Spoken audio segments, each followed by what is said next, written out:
तो आप बच्चों लास्ट क्लास में क्या पढ़ाया था हमने?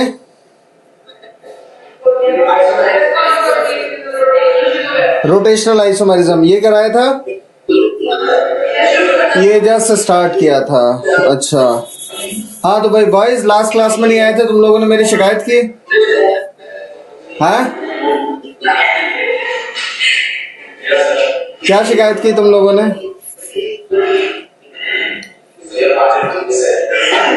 क्या क्या बताया? आवाज थोड़ी कम आ रही है। हाँ आदित्य, क्या शिकायत की तूने मेरी? हाँ तो ये तो मुझे भी बता सकता था तू। हाँ हाँ अच्छा, ये तो मैं अभी भी सोच सकता हूँ अगर तू यही सोच रहा है। चलो अच्छा, कोई बात नहीं, मुझे बता देते ना तो ज्यादा अच्छा रहता, बट कोई बात नहीं। हाँ सर ने मुझे डांट लगा दी कि आपके पढ़ा रहे हैं बच्चे और आप बच्चों को समझा नहीं पा रहे हैं। बताओ यार, इस उम्र में मुझे डांट पड़ रही है, मुझे कितना बुरा लग रहा है। हाँ क्यों बच्चों, क्यों बॉयज? और तुम लोग तो सारे ऐसे हो गए, मतलब वो क्या कहते हैं उसको, बागी हो गए एकदम, हम आएंगे ही नहीं। क्या बात? चलो अच्छा, खैर कोई बात नहीं।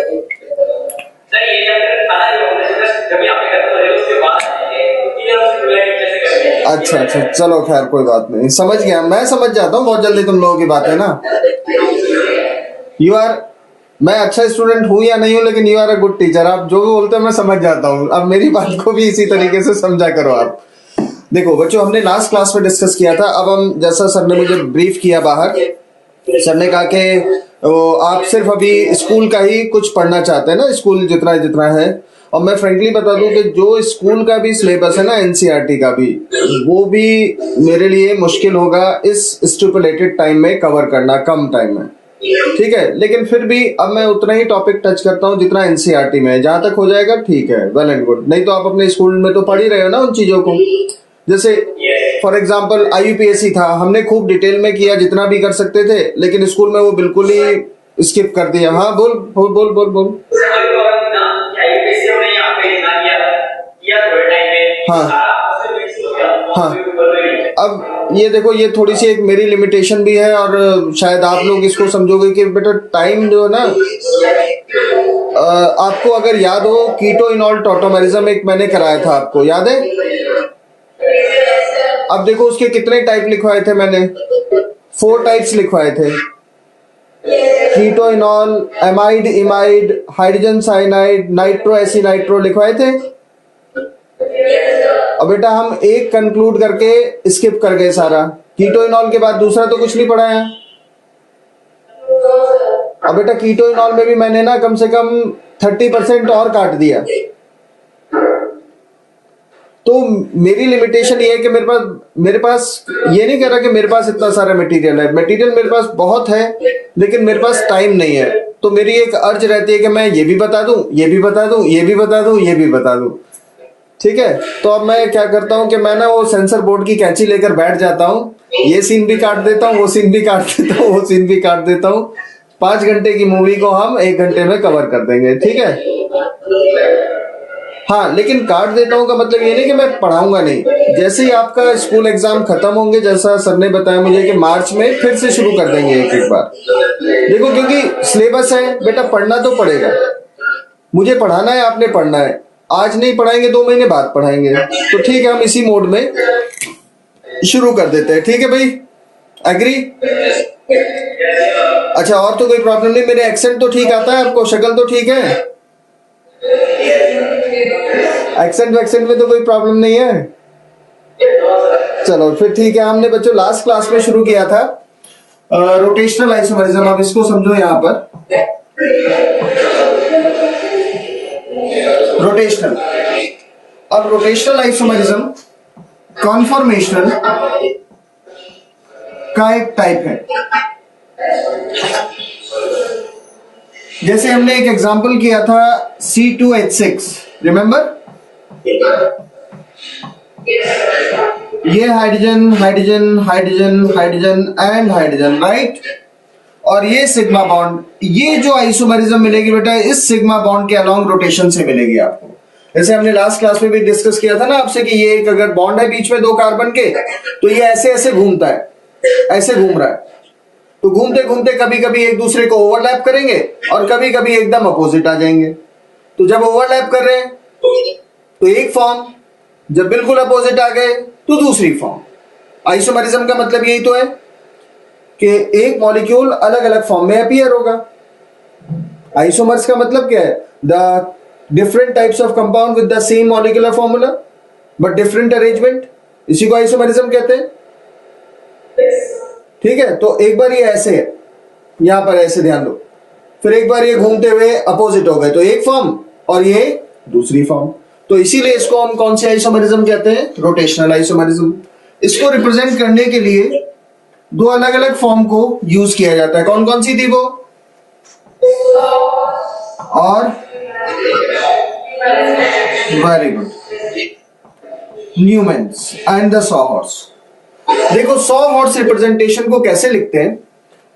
सॉहॉर्स रिप्रेजेंटेशन में किसी भी कार्बन को, ये और ये जिसके बीच में रोटेशन लेना है, उसको यहां पर हम पॉइंट से दिखा देते हैं। ये है बेटा कार्बन, इन दो कार्बन के बीच में एक सिंगल बॉन्ड है जिसके अलोंग रोटेशन होना है, ये रहा वो बॉन्ड।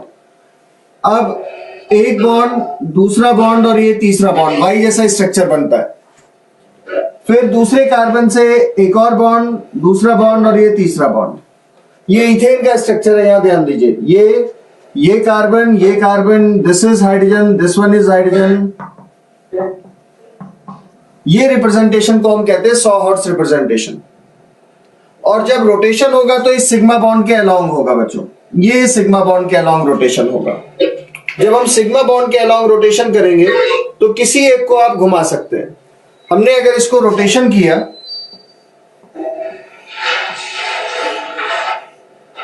तो ये स्ट्रक्चर बन गया। तो अभी अगर आप देखो तो ये हाइड्रोजन और ये हाइड्रोजन एक दूसरे को कवर कर रहे हैं, ऐसे कवर कर रहे हैं ना। ये दो हाइड्रोजन बाहर की तरफ है ऐसे, और ये दो हाइड्रोजन पीछे की तरफ है ऐसे। लेकिन अभी हाइड्रोजन ये नीचे है और ये वाला हाइड्रोजन घूमकर ऊपर पहुंच गया, ये आ गया। तो मतलब अब ये फॉर्म हो गई। बात समझ आ रही है बच्चों? हम हाइड्रोजन का नंबर लिख दें, अगर ये 1, ये 1, ये 2, ये 2, ये 3, ये 3। अब 1 के ओवरलैप कर रहा है 1, 2 को ओवरलैप कर रहा है 2 और 3 को ओवरलैप कर रहा है 3।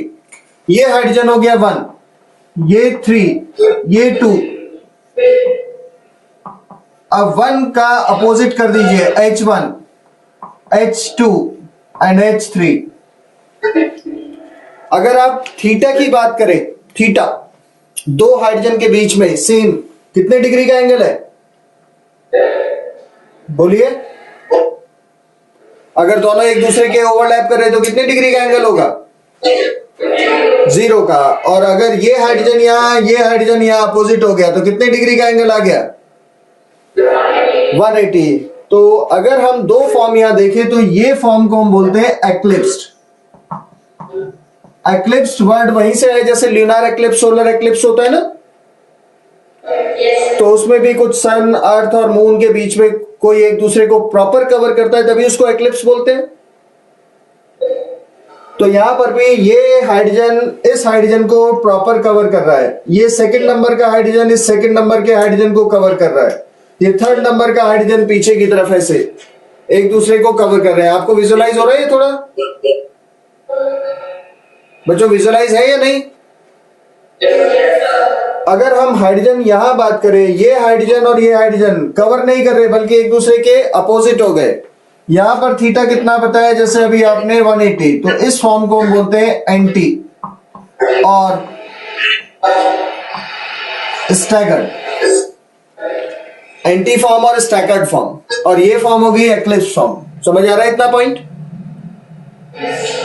अच्छा, मुझे बताओगे कि स्टेबिलिटी ज्यादा किसकी होगी, एक्लिप्स या स्टैगर्ड की? बोलो, एक्लिप्स की स्टेबिलिटी ज्यादा क्या होगी?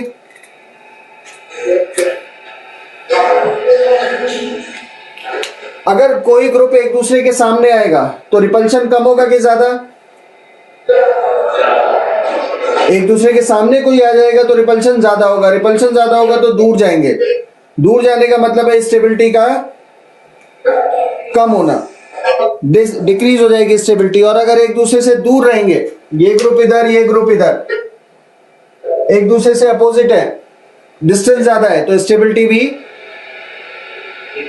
ज्यादा होगी। तो most of the cases the stability of eclipse is less than staggered. Clear है इतना? अगर स्टेबिलिटी इसकी कम है तो एनर्जी ऑफ एक्लिप्स क्या होना चाहिए? मोर देन द स्टैगर्ड और एंटीफॉर्म। ये दोनों पॉइंट क्लियर है? यहां पर ग्रुप के बीच में कितने डिग्री का एंगल है, और उधर? तो जैसे अभी हमने डिस्कस किया कि जब रोटेशन होगा ऐसे,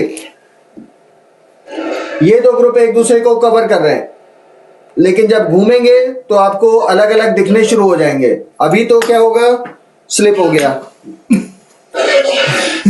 अभी क्या होगा कि ये एक दूसरे को कवर कर रहे हैं, दिखेगा सिर्फ एक पॉइंट, लेकिन जैसे ही घूमेंगे अलग अलग दिखने शुरू हो जाएंगे, राइट? और घूमते घूमते कितने एंगल पर आ गए? 180। लेकिन अगर हम फॉर्म देखें तो इन दो फॉर्म के बीच में 0 और 180 डिग्री के बीच में कितने डिग्री और या कितने एंगल और पॉसिबल है? 0 डिग्री और 180। ऐसे तो है नहीं कि 0 के इमीडिएट बाद 180 आता है, या 180 के बाद इमीडिएट 0 आता है, फिर 1 डिग्री 2 डिग्री ऐसे भी चेंजेस होते हैं ना। ये 0 डिग्री और ये घूमकर 180, लेकिन ये तो ना 0 ना 180, ये भी ना 0 ना 180, लेकिन ये कितना है, और ये, लेकिन इसके बीच में भी तो बहुत सारी पॉसिबिलिटीज है ना। तो कितने एंगल पॉसिबल होंगे, कोई बताएगा? इनफाइनाइट एंगल पॉसिबल है 0 से 180 के बीच में। भाई डिग्री कोई 1 डिग्री का चेंज थोड़ी है, फ्रैक्शन में चेंजेस हो सकते हैं, तो infinite number of angle are possible. तो यहां पर जितनी भी फॉर्म होंगी एक्लिप्स और स्टैगर्ड के बीच में, उन सभी को हम स्क्यू या गॉशे बोल देते हैं, स्क्यू और गॉशे। तो इस तरीके से अभी तक हमने कितनी फॉर्म पर डाली बच्चों? 3। कौन कौन सी? एक्लिप्स, स्क्यू और गॉशे, और लास्ट वन एंटी और स्टैगर्ड फॉर्म। ठीक है, ओके। अब मुझे बताओ कि स्टेबिलिटी सबसे ज्यादा किसकी होगी, एंटी या स्टैगर्ड की? उसके बाद स्क्यू, और सबसे कम एक्लिप्स। अगर स्टेबिलिटी का ऑर्डर ही है तो एनर्जी एंटी, स्क्यू, एक्लिप्स। ठीक है,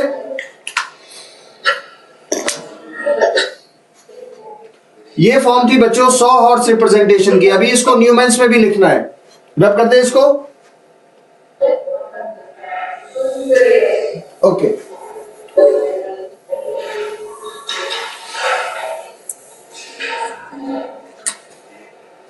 अब यहां पर डिस्कशन करते हैं एंगल ऑफ रोटेशन का। देखो, अगर हम ग्राफिकली इसको लिखना चाहें, angle of rotation versus energy,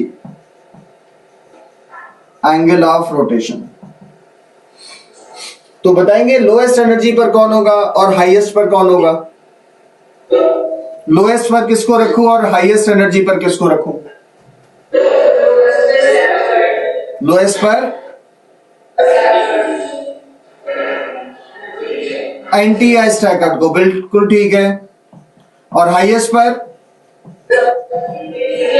eclipse. तो यहां से यहां तक जाएगा, फिर यहीं लौट कर आ जाएगा घूमते घूमते। थीटा 180 से 0 और 0 से फिर से 180। क्लियर है इतना पॉइंट। लेकिन एंटी से एक्लिप्स तक जाना और एक्लिप्स से एंटी तक आने में इथेन के केस में एक एनर्जी तो चाहिए ना, और ये एनर्जी है जस्ट 12.5 किलो जूल पर मोल। बस इतनी सी एनर्जी है, बहुत ज्यादा नहीं है। And this energy is easily available at room temperature. मतलब ये एनर्जी रूम टेम्परेचर पर मिल जाएगी। अगर रूम टेम्परेचर पर मिल जाएगी तो रोटेशन रूम टेम्परेचर पर हो सकता है या नहीं, बिल्कुल हो सकता है। तो रूम टेम्परेचर पर रोटेशन अवॉइड नहीं की जा सकती, ठीक है। Rotation along the bond room temperature पर आसानी से परफॉर्म हो सकती है। रोटेशन आसानी से हो सकती है तो ये वाली आइसोमेरिज्म भी मिल जाएगी। अब इसके टोटल आइसोमर कितने हो गए? इनफाइनाइट। भाई एक एक्लिप्स, एक एंटी और इनफाइनाइट गॉशे। तो इनफाइनाइट प्लस 2 बिकम्स इनफाइनाइट। तो इसीलिए इन आइसोमर्स को, रोटेशनल आइसोमर्स को टोटल नंबर ऑफ आइसोमर्स में नहीं मिलते। नहीं तो सबके आइसोमर कितने होंगे? हमने इतने सारे आइसोमर पढ़े हैं ना कि भाई ज्योमेट्रिकल है, सॉरी पोजिशनल, फंक्शनल, ये सब किए थे ना, मेटामेरिज्म, टोटोमेरिज्म। उन सभी में बॉन्ड है। और अगर सब में बॉन्ड है तो सब में रोटेशन है, और सब में रोटेशन है तो सब में कौन सी आइसोमेरिज्म मिलेगी ही मिलेगी? रोटेशनल। और रोटेशनल फॉर्म कितनी पॉसिबल है? इनफाइनाइट। तो सारी फॉर्म कितनी हो गई? इनफाइनाइट। तो इसीलिए रोटेशनल आइसोमेरिज्म को हम टोटल नंबर ऑफ आइसोमर्स में काउंट नहीं करते। ये पॉइंट समझ आया आपको? Rotational isomers are not included in the total number of isomers, ठीक है। Okay okay. अब ये जो एनर्जी है, जितनी एनर्जी चाहिए एंटी से एक्लिप्स और एक्लिप्स से एंटी में जाने के लिए, उस एनर्जी को हम कहते हैं टॉर्सियोनल एनर्जी। तो सिंपल टॉर्सियोनल एनर्जी का एक डेफिनेशन हो सकती है, या उसके बारे में पूछ सकते हैं कि टॉर्सियोनल एनर्जी किसको कहते हैं। जब हम एंटी फॉर्म से एक्लिप्स में जाए, या एक्लिप्स फॉर्म जब वापस एंटी में आए तो इतनी एनर्जी लूज करेगी, या एंटी फॉर्म एक्लिप्स में जाएगी तो टॉर्सियोनल एनर्जी के बराबर एनर्जी गेन होगी। And this is easily available at room temperature, right. और इन दो फॉर्म के बीच में जितनी भी फॉर्म लिख सकते हैं वो कौन सी फॉर्म होंगी? सारी वो सभी फॉर्म होंगी स्क्यू और गॉशे फॉर्म, ठीक है।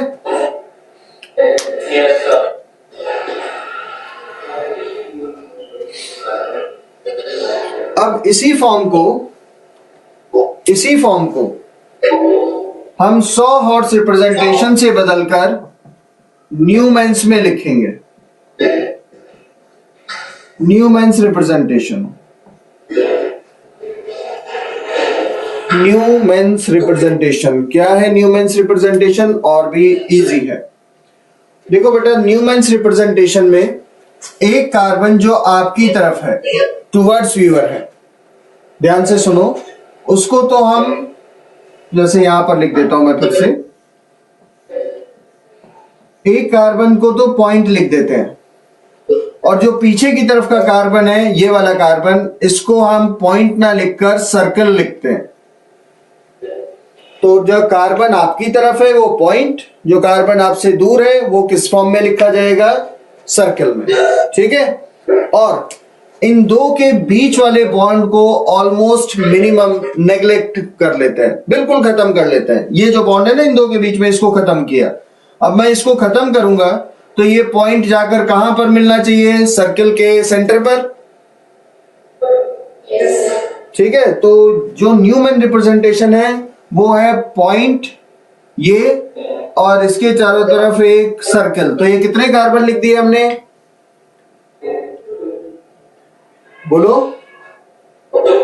2 कार्बन लिख दिए। एक पॉइंट ये वाला और बीच में जिस कार्बन से जुड़ा था उस बॉन्ड को हम मिनिमम मान लेते हैं। मिनिमम मतलब 0।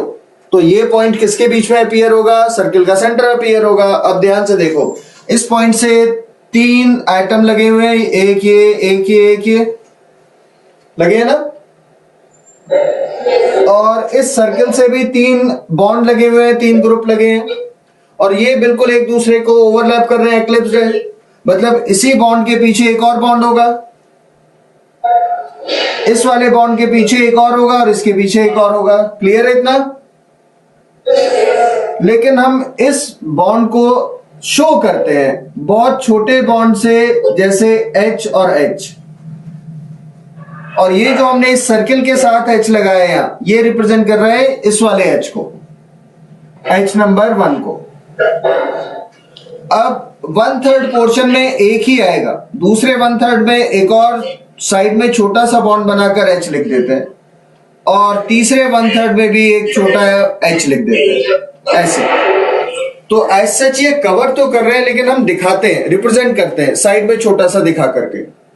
और ये फॉर्म होती है फिर से, कौन सी फॉर्म? एक्लिप्स। बात समझ आ रही है बच्चों? और अब अगर मैं इसको रोटेशन दे दूं 60 डिग्री का, किसी एक को होल्ड करके दूसरे को रोटेट कर देते हैं, इसको रोटेट कर देते हैं। रोटेशन के बाद एक तो वैसे का वैसे ही है, ये H और ये H, लेकिन एक बदल गया। और ये फॉर्म कौन सी लिख दी हमने? ये स्टैगर्ड या एंटी, और ये एक्लिप्स। तो ये 2 रिप्रेजेंटेशन है बच्चों। बेटा 180 का करेंगे तब भी ऐसा ही आएगा, तो 60 का दिखा दिया। अगर आप इसको 180 का लेते हो तो सारा कुछ घूम करके ये इधर आ जाएगा, ऐसे ही होगा ना, ऐसे ही आएगा। तो 60 का दिया, 180 का दिया, एक ही जैसा तो अपीयर होगा या नहीं? बोलो। ठीक है, अब तो सारे हाइड्रोजन है तो हम कुछ भी लगा दें। हाँ, ग्रुप बदल देंगे, मान लो एक मिथाइल कर दे, एक इथाइल कर दे, तब फर्क पड़ेगा कि 180 का करें या 60 का करें। ठीक है, अभी नोट कर लीजिए, फिर आगे बताते हैं इसको एक और कंपाउंड।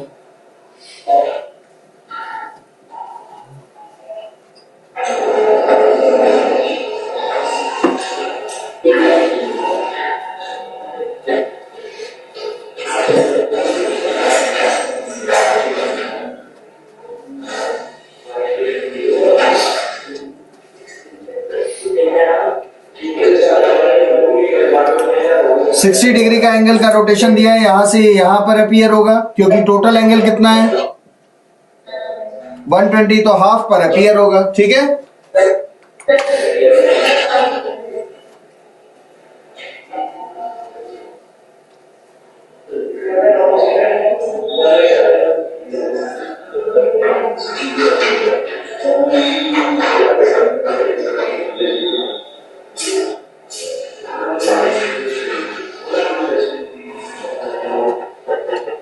नोट कर लिया बच्चों आप सभी ने?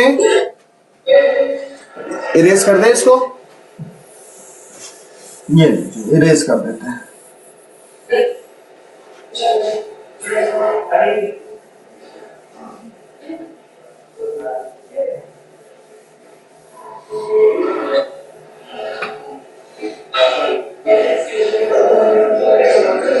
इधर वाला पोर्शन भी रब कर दे।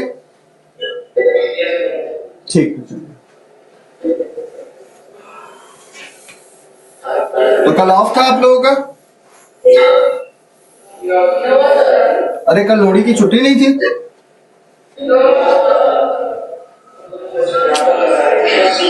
होनी चाहिए थी वैसे।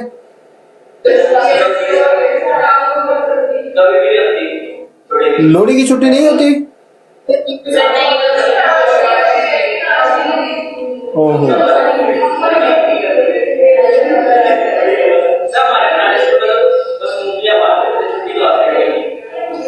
मूंगफलियां रेवड़ियां भी नहीं साथ में? अच्छा, मूंगफलियां रेवड़ियां दोनों बांट दी।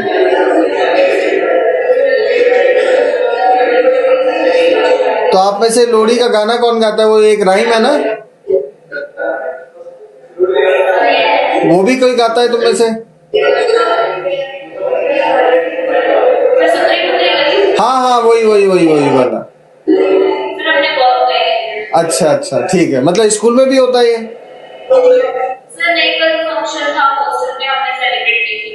हाँ, हॉस्टल वाले बच्चे खूब एंजॉय करते हैं, फिर खूब बून फायर किया होगा, लोहड़ी जलाई होगी, रेवड़ियां गज्जक।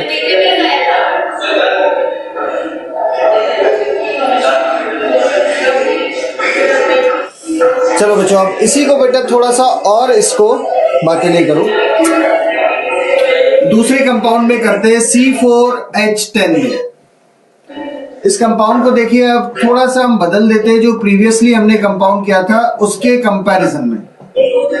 ये हो गया हमारे पास, कंपाउंड का नाम बताएगा कोई IUPAC?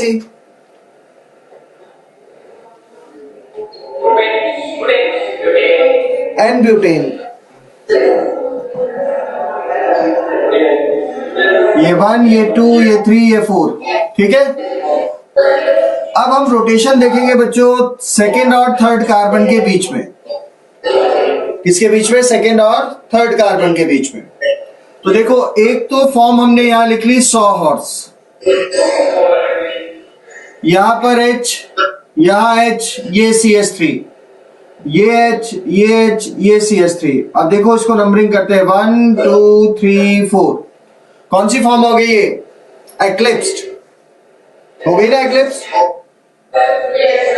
और इस बार आपको डेलिबरेटली 180 डिग्री का एंगल ही रोटेट करना पड़ेगा, तभी जाकर आप कहोगे कि मिथाइल परफेक्टली अपोजिट हो पाया, अदरवाइज तो मिथाइल अपोजिट नहीं है, ठीक है। और ये फॉर्म कौन सी हो गई? एंटी या स्टैकर्ड, और ये एक्लिप्स्ड। अब इस पर जो पॉइंट है वो हम डिस्कस करते हैं, सिर्फ यहां पर डिस्कस कर लेते हैं न्यूमैन के अकॉर्डिंग। अब न्यूमैन के अकॉर्डिंग हम सबसे पहले एक्लिप्स बनाते हैं। देखो, ये मिथाइल, ये H, ये H, ठीक है। और दूसरा मिथाइल इसके एकदम बॉटम एंड पर होगा, 1/3 पोर्शन पर एक ही H, एक ही ग्रुप लगाना है। हो गया एक्लिप्स बच्चों। अब हम इसको 60 डिग्री के 6 रोटेशन देते हैं। किसी एक को होल्ड कर लीजिए और दूसरे को रोटेट कर लीजिए। मान लेते हैं हमने कि बाहर वाले को, जो आपकी तरफ है पॉइंट वाला, उसको होल्ड किया और दूसरे को रोटेट कर दिया। तो देखो, ये जो फॉर्म बनेगी कुछ इस टाइप से आ जाएगी।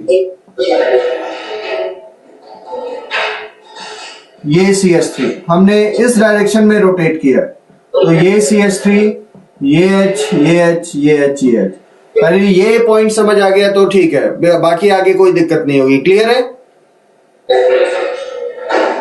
बच्चों? सभी को क्लियर है ना? फिर से एक और 60 डिग्री का रोटेशन देना है आपने।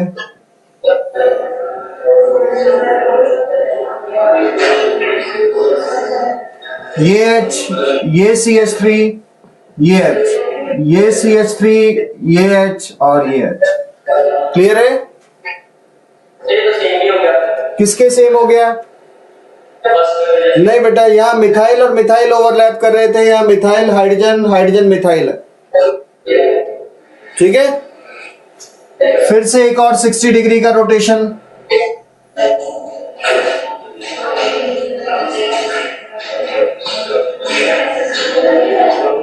बातें नहीं, ये भी ठीक है। Next one,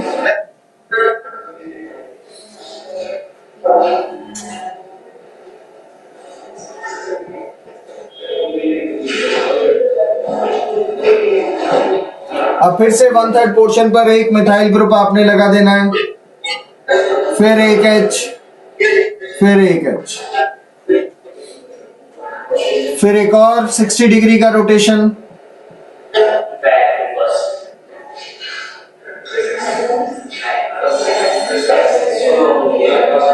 CH3 CH3 H H H and once again 60 degree.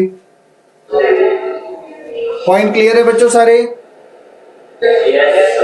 अब इसमें आप जो फर्स्ट फॉर्म को लिखें यहां नंबर कर देते हैं 1 2 3 4 5 6। फर्स्ट फॉर्म और फोर्थ फॉर्म को देखें। फर्स्ट फॉर्म फुल्ली एक्लिप्स है और fourth form completely anti to each other है। Methyl opposite to methyl, hydrogen to hydrogen, hydrogen to hydrogen. Point समझ आ रहा है? तो इस फॉर्म को हम कहते हैं एंटी या स्टैकर्ड, और ये फॉर्म है हमारे पास फुल्ली एक्लिप्स्ड। अब बात करते हैं हम थर्ड और फिफ्थ आइडेंटिकल है। थर्ड और फिफ्थ बच्चों, ये फिफ्थ और ये थर्ड, मिथाइल के साथ हाइड्रोजन, मिथाइल के साथ hydrogen, hydrogen with hydrogen, methyl hydrogen, methyl hydrogen, hydrogen hydrogen.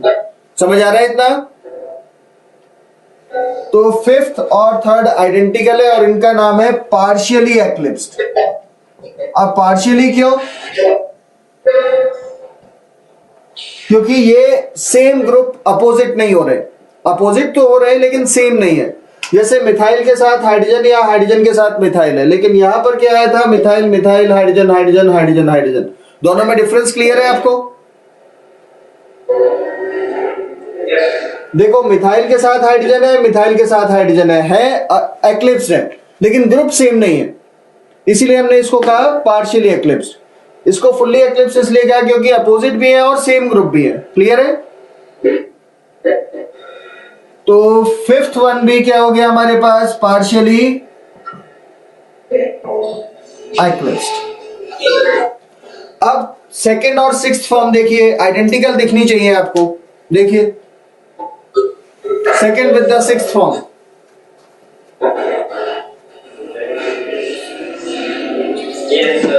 एकदम आइडेंटिकल है बच्चों, सेकंड और सिक्स्थ। और इस फॉर्म को हम कहते हैं स्क्यू। ये फॉर्म भी स्क्यू। तो अब अगर हम एनर्जी की बात करें,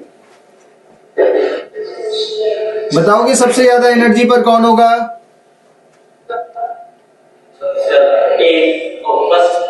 फर्स्ट।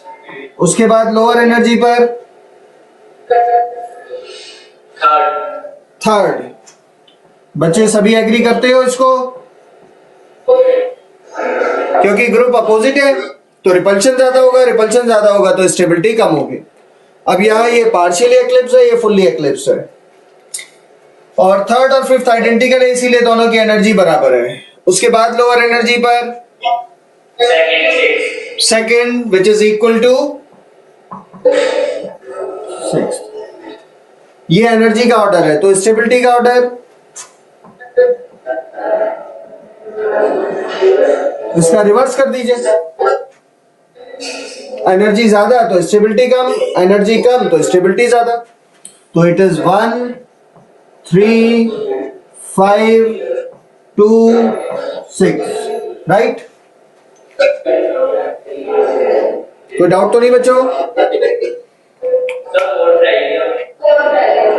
फोर्थ रह गया। फोर्थ सबसे लास्ट पर आना चाहिए।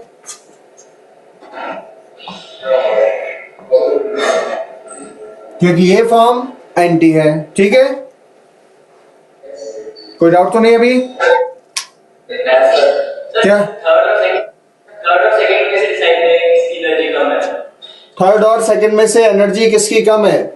थर्ड की ज्यादा है, सेकंड की कम है। सेकंड में ग्रुप अपोजिट नहीं हो रहे।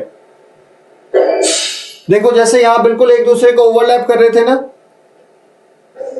यहां ओवरलैप तो नहीं कर रहा कोई। ठीक है, अब इनका, हाँ बोलो। क्या नहीं आवाज आ रही, क्या पूछ रहा है पता नहीं, क्या डाउट है?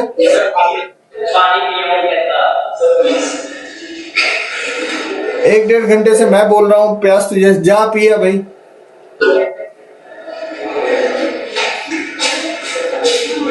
अब एक काम कीजिए, इसका जरा एनर्जी प्रोफाइल बना दीजिए, energy versus angle of rotation. अच्छा बताओ, सबसे लोअर एनर्जी पर किसको रखे और सबसे हाई एनर्जी पर 1। तो बेटा देखो 1 यहां आ गया सबसे हाई एनर्जी पर, 1 के बाद 2 लोअर एनर्जी पर होगा और 3 हायर एनर्जी पर होगा, और 4th लोअर मोस्ट। 5th कहां पर जाना चाहिए?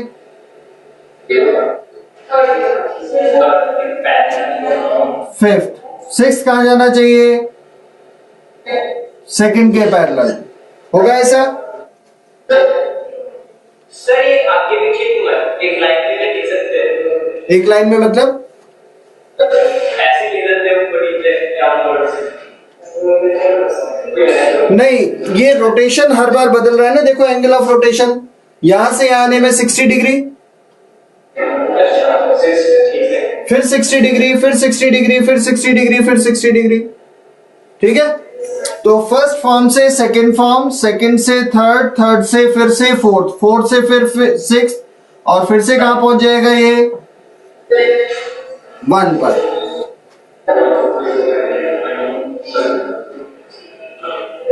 वन हायर मोस्ट एनर्जी, देखो 6 के बाद फिर किस पर पहुंच रहा है? 1 पर। तो 6 के बाद फिर कहां पहुंच जाएगा? 1 पर। ये एनर्जी प्रोफाइल का डायग्राम है, ग्राफ है। अगर स्टेबिलिटी का ग्राफ पूछे तो बिल्कुल अपोजिट कर दीजिए। जो लोअर मोस्ट एनर्जी पर है वो हायर मोस्ट स्टेबिलिटी पर होगा, जो हायर मोस्ट एनर्जी पर है वो लोअर मोस्ट स्टेबिलिटी पर होगा। ठीक है, नोट कर लीजिए। इसके बाद और कुछ बताते हैं इसको।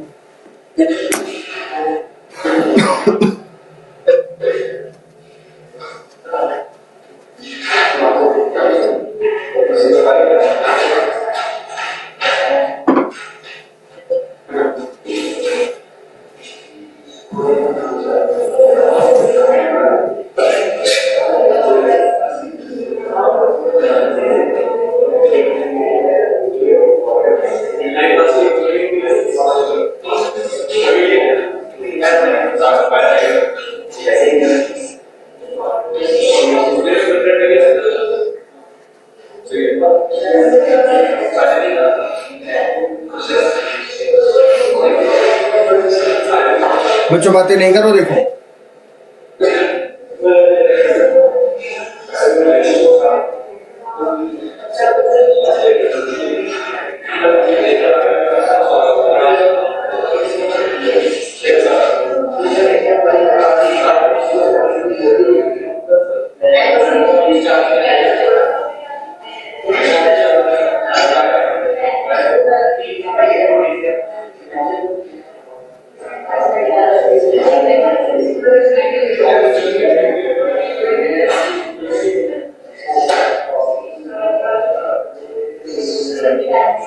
रब कर दे बच्चों। बच्चों नोट किया? ओके, अब इसी में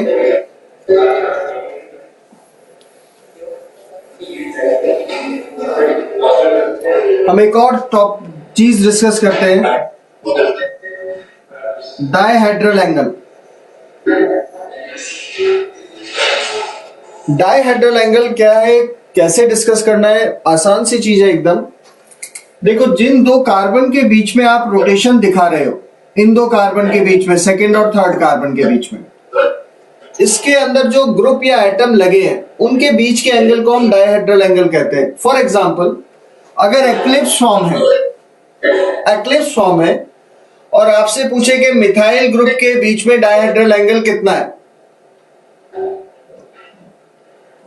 जो दो कार्बन है उनके साथ जो तीन ग्रुप लगे हैं उनके बीच में एंगल की बात को या उनके बीच के एंगल को कहते हैं डायहेड्रल एंगल। तो methyl group in the eclipse form, dihedral angle is how much? 0 degree. और अगर कहें कि एंटी फॉर्म डायहेड्रल एंगल कितना है मिथाइल ग्रुप के बीच में? 180। अब हम बात करते हैं कि ये हाइड्रोजन नंबर 1 और ये हाइड्रोजन नंबर 2, मिथाइल ग्रुप और हाइड्रोजन नंबर 1 के बीच में डायहेड्रल एंगल कितना है?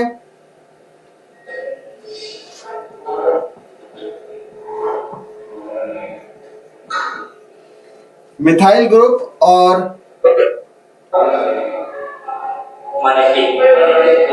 हाइड्रोजन नंबर 1 इसकी बात कर रहे हैं।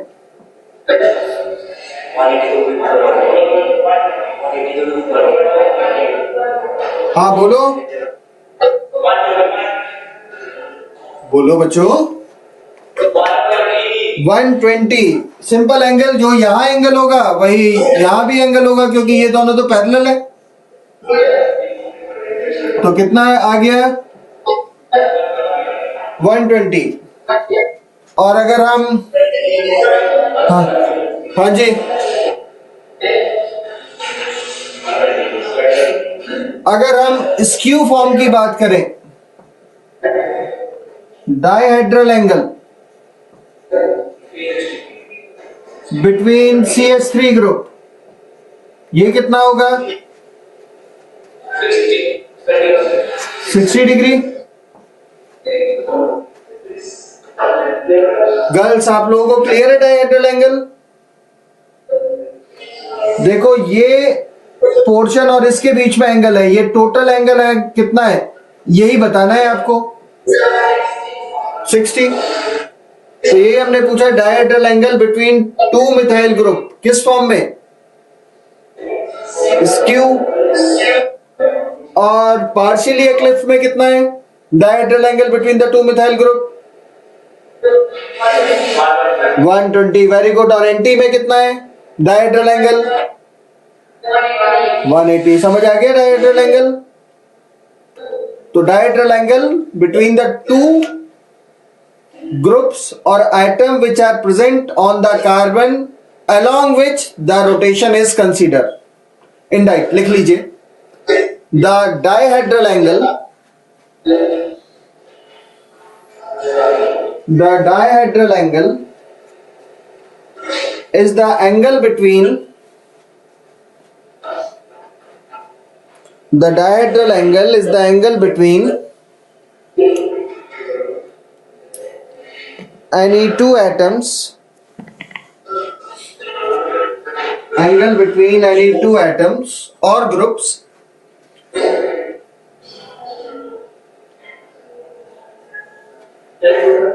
between two atoms or two groups which are present on the different carbons, which are present on two different carbons, on between two different carbons along which the rotation is considered, along which the rotation is considered. हाँ जी sir carbon की वो tetrahedral या symmetric? हाँ जी बेटा tetrahedral होती है। तो सर उस हिसाब से तो एंगल 190 डिग्री हो गया नीचे वाले। हाँ जी ये बात, लेकिन मैंने आपको शुरू में याद कीजिए कि हमने कहा था कि ये दो रिप्रेजेंटेशन है, सॉहर्ट्ज और न्यूमैन्स। ठीक है, ये रिप्रेजेंटेशन है सॉहर्ट्ज और न्यूमैन्स की, इसको समझने के लिए। अदरवाइज तो सारे एंगल एक जैसे होते हैं। 109 डिग्री 28 मिनट, तो वो रिप्रेजेंट कर रहा है उस फॉर्म में। वो फॉर्म क्या है? सॉहर्ट्ज और न्यूमैन्स की। तो सॉहर्ट्ज और न्यूमैन्स रिप्रेजेंट करने का तरीका अलग है, बस और कुछ नहीं है, रोटेशन को एक्सप्लेन करने के लिए। परफेक्टली देखा जाए तो सारे एंगल एक जैसे होंगे। कितने? 109 डिग्री 28 मिनट के। क्लियर है? तो जब आपसे कहें कि डायहेड्रल एंगल बताइए, तो डायहेड्रल एंगल बताने का मतलब आपको कौन सी फॉर्म को ध्यान में रखना है? सॉहर्स और न्यूमेंस को, ठीक है।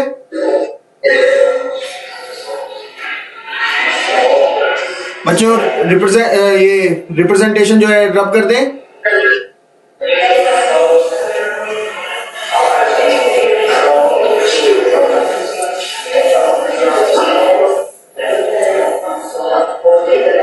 एक और फॉर्म लिख लेते हैं,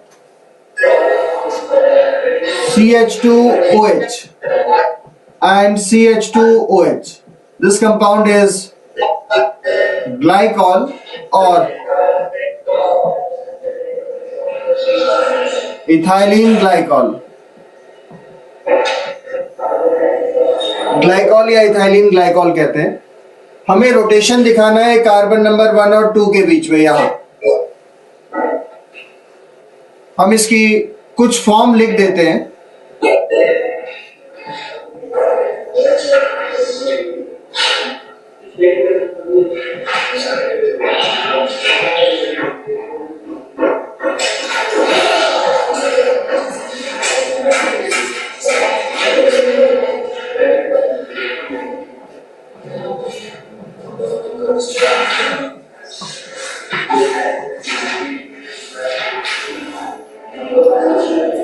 बच्चों बातें नहीं करो।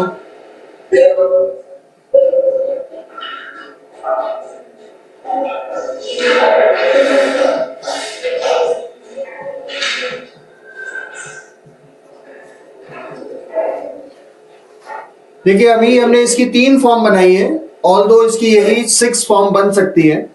इसमें जो सबसे पहली फॉर्म बनाई है, दिस फॉर्म इज एंटी। इसमें जो ये फॉर्म बनाई है, दिस वन इज स्क्यू और गॉसियन। और जो लास्ट फॉर्म बनाई है, दिस वन इज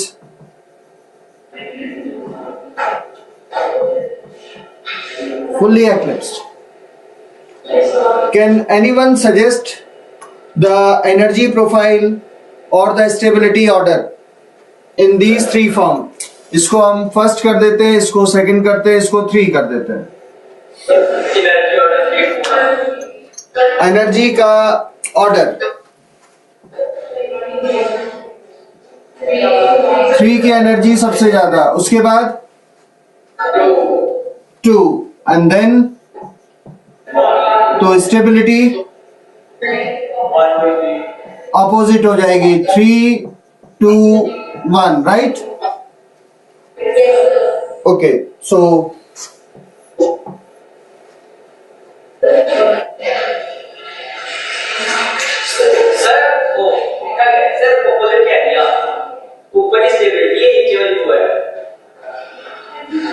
ये सही है।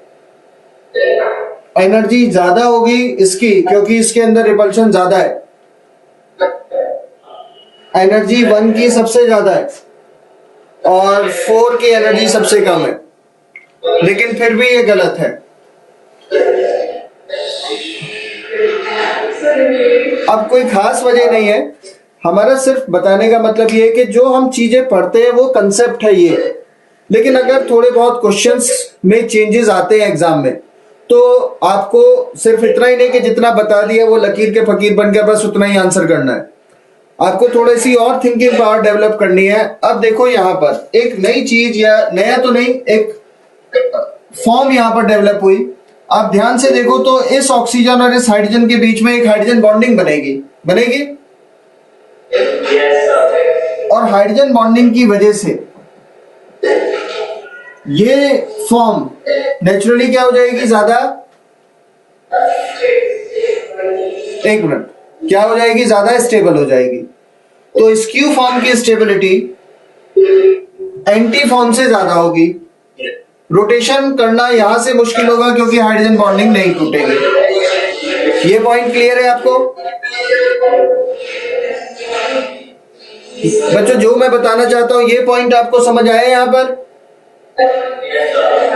अब जरूरी नहीं कि 2 OH लगे हो। हाइड्रोजन बॉन्डिंग के लिए जो कंसेप्ट चाहिए, फ्लोरीन भी हो सकता है, नाइट्रोजन चाहिए, नाइट्रोजन भी हो सकता है। ठीक है, क्लियर है बच्चों? अब बात करते हैं ये फॉर्म। जब हाइड्रोजन बॉन्डिंग यहां पर है, हाँ बोलो, पूछो क्या पूछ रहे हो। सर हमें पास पता है कौन सा इफेक्ट ज्यादा डोमिनेंट है, ये भी तो सकता है पर्सन ज्यादा हो। आपने बोला कि अगर ऑपोजिट कहां से हो ग्रुप्स सेम ग्रुप तो रिपल्शन कंपोज दिए। हाँ तो रिपल्शन तो यहाँ ज्यादा हो ही रही है। आंसर 10 वाले केस में रिपल्शन। अच्छा, हाइड्रोजन बॉन्डिंग की बात कर रहे हो ये।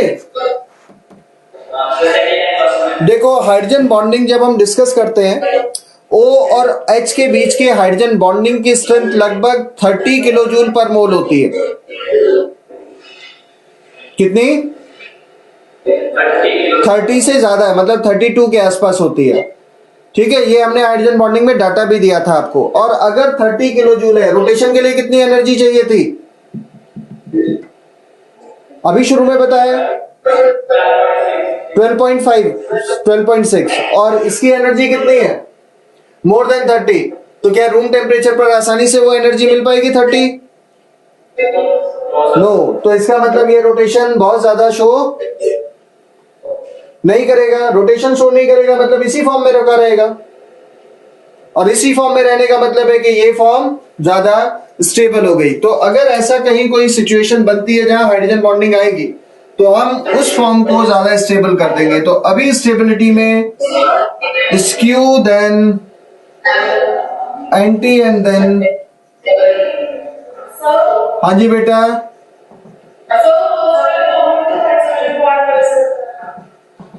क्या चीज?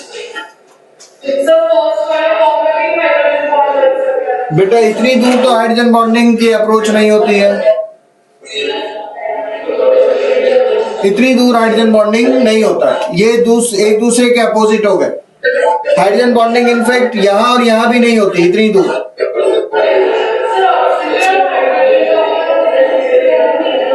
ओके, इन दो के बीच में बेटा ये हाइड्रोजन तभी बॉन्डिंग में जाएगा अगर ये पार्शियल पॉजिटिव होगा, और पार्शियल पॉजिटिव तब होगा ये जब ये ऑक्सीजन, फ्लोरीन या नाइट्रोजन से लगा होगा। लेकिन ये हाइड्रोजन तो अभी किससे लगा हुआ है? तो इसका मतलब कि ये हाइड्रोजन बॉन्डिंग नहीं होगी। इस हाइड्रोजन बॉन्डिंग को इसलिए काउंट कर रहे हैं, ये हाइड्रोजन किसके साथ अटैच है देखो, तो ये कैसा होगा? और ऑक्सीजन तो होता ही पार्शियल नेगेटिव है। आपको समझ आ गया कि यहां पर क्यों नहीं हुई और यहां पर क्यों हो गया? एक एक करके पूछो। हाँ जी, थर्ड की बात ही मैं डिस्कस कर रहा हूं। थर्ड केस में यहां ध्यान दीजिए, ये जो पेन के कैप हैं दिख रहे हैं थोड़े, अगर ये एक दूसरे के सामने आ जाते हैं, इन पर दोनों के पास दो दो लोन पेयर है, ऑक्सीजन है ना, और ऑक्सीजन के लोन पेयर स्ट्रॉन्ग क्या करेंगे, एक दूसरे को रिपेल करेंगे, तो ये ऐसे हो जाते हैं। ठीक है, एक दूसरे के सामने हाइड्रोजन बॉन्डिंग नहीं आ पाएगी। नहीं आ पाएगी क्यों? क्योंकि हाइड्रोजन बॉन्डिंग की जो एनर्जी है वो रिपल्शन की एनर्जी से कम है। तो रिपल्शन विल बी, हाँ बोलो।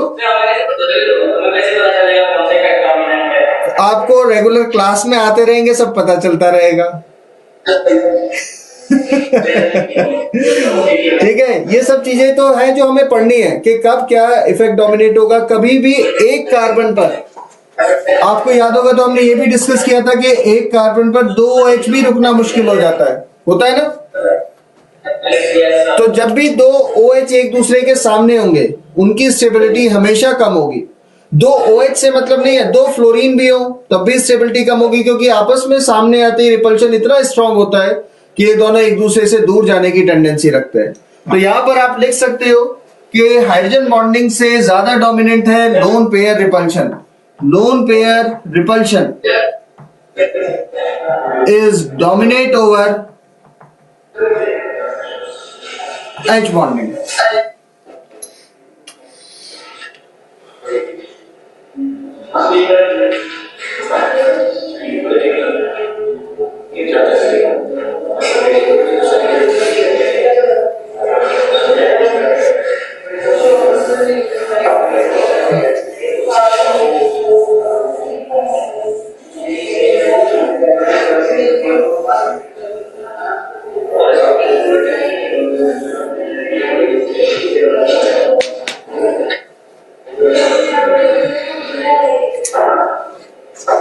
ठीक है बच्चों, नोट कर लिया सभी ने?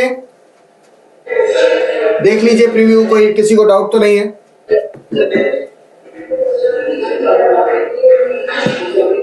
नहीं। चलिए अब हम नेक्स्ट टॉपिक डिस्कस करते हैं, रिएक्शन मैकेनिज्म।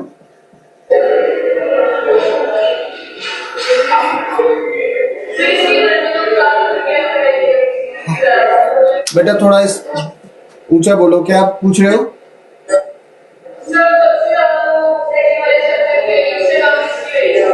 बेटा हमने यहां लिख दिया था स्टेबिलिटी, स्क्यू, एंटी, उसके बाद फुल्ली एक्लिप्स्ड।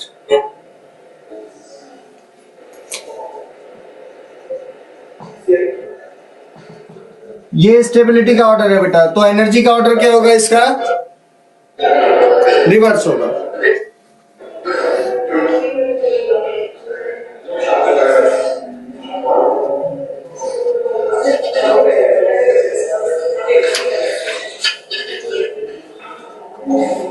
ठीक है।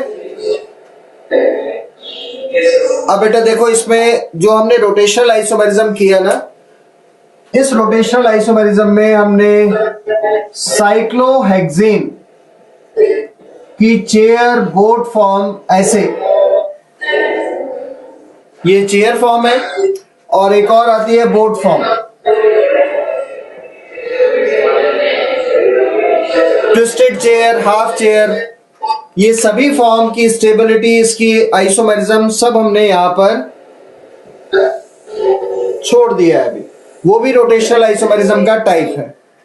ठीक है, बाद में जरूर हम इसको करेंगे मार्च से।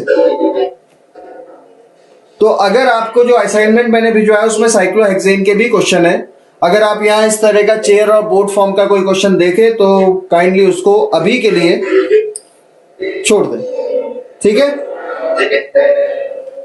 हाँ, हम बात कर रहे हैं बेटा अब रिएक्शन मैकेनिज्म की।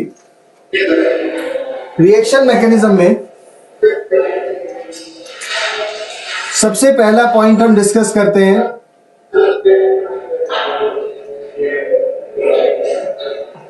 बॉन्ड का cleavage. Second, effects. Third one, types of intermediates.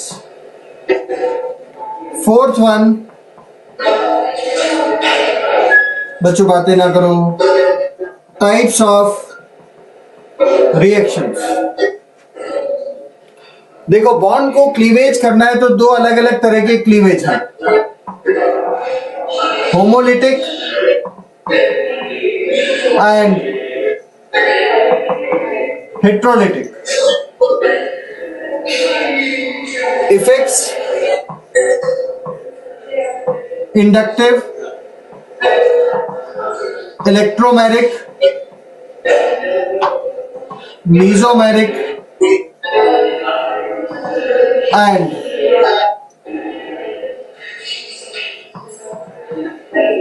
Hyper conjugation. बच्चों बातें ना करो, बार बार बोलना पड़ता है।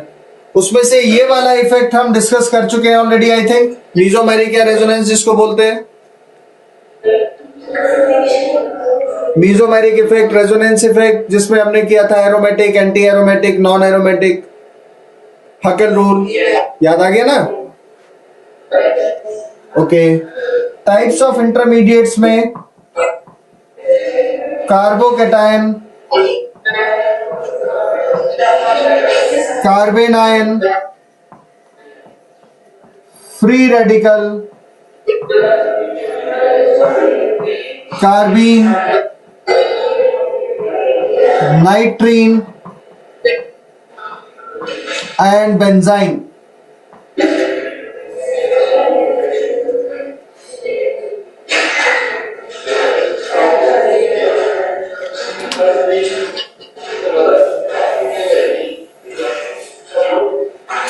Types of reactions: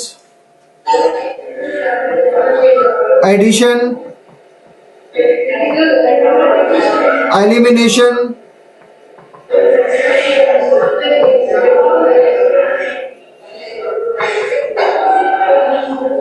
substitution,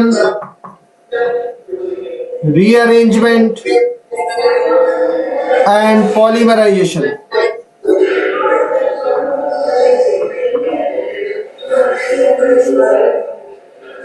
Fifth one, reagents.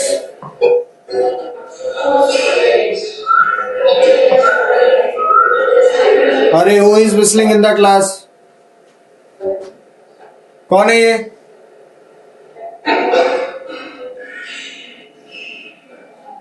कौन कर रहा है ये विसल क्लास में?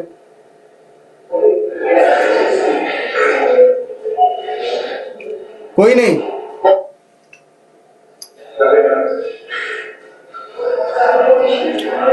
रिएजेंट्स है न्यूक्लियोफाइल, इलेक्ट्रोफाइल, एम्बीफाइल। अब ये तो हमने अभी सिर्फ नाम लिखे हैं इनके, सारा कुछ स्टडी हमें करना होता है इनके बारे में। इलेक्ट्रोफाइल किसको कहेंगे, न्यूक्लियोफाइल किसको कहेंगे, एम्बीफाइल क्या होगा, होमोलिटिक हेट्रोलिटिक क्लीवेज से मतलब क्या है, उससे क्या जनरेट होते हैं, इंडक्टिव इफेक्ट कोई बताएगा? पढ़ चुके होंगे तो आप लोग, व्हाट इज इंडक्टिव इफेक्ट? एक ने कॉपी देख करके मुझे पढ़ना बताया तो था। Electromagnetic effect, hyper conjugation, intermediate की स्टेबिलिटी। अभी हम ये तीन पढ़ेंगे, मार्च में पढ़ेंगे इन तीनों को। टाइप्स ऑफ रिएक्शन सिर्फ ये वाला होगा, एडिशन, बाकी सब बाद में, या थोड़ा सा एलिमिनेशन भी पढ़ लेंगे।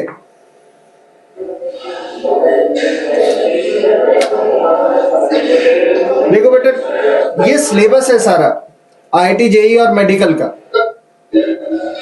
अब इतना तो हमें करना ही पड़ेगा, बट उसके लिए हमारे पास टाइम है नहीं, 6-7 टर्न बचे हुए हैं और इतना सब कराते कराते ही टर्न खत्म हो जाएंगे।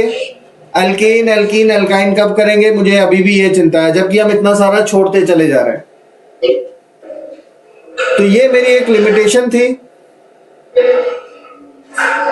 I hope you people can understand. आप लोगों को एक और है कि आपको तो पता ही नहीं एक्चुअल में सिलेबस एग्जैक्टली क्या है, एनसीईआरटी के बियॉन्ड क्या है, किसमें कितना पढ़ना है। May be you may know the topic, लेकिन उसमें कितना डिटेल में जाना है। तो इसीलिए मैं बहुत तेज भाग रहा था कि सब कुछ बता दूं, लेकिन now the things are clear to me कि आपने अभी एनसीईआरटी टाइप ही करना है, वही मैं कराता जाऊंगा, ठीक है। लेकिन बाद में हम जरूर कर लेंगे। तो हम नेक्स्ट क्लास से बच्चों डिस्कस करेंगे यहां से, और आज कुछ समझ आया है नहीं आया भाई? हाँ भाई आदित्य, हाँ कोई दिक्कत तो नहीं है? हाँ पूछो बेटा पूछो। नालायक बच्चों से ज्यादा पूछा जाता है, उनको आ गया तो बाकी सबको आ जाता है। कोई बात नहीं, हाँ हाँ पूछ पूछ बोल। पानी पिया है? ना ना इट्स ओके।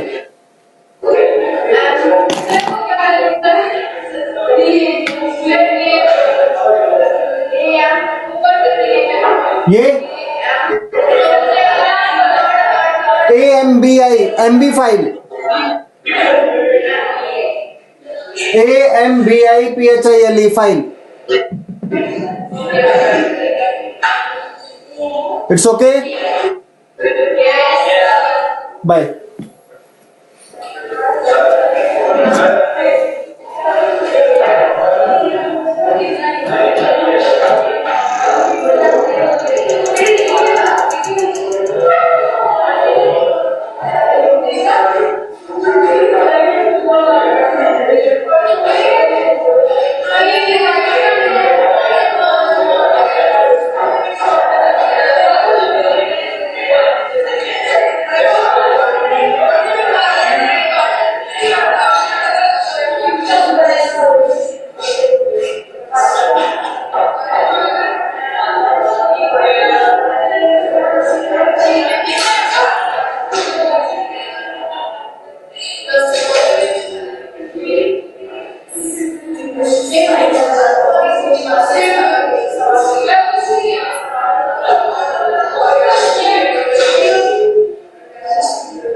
नहीं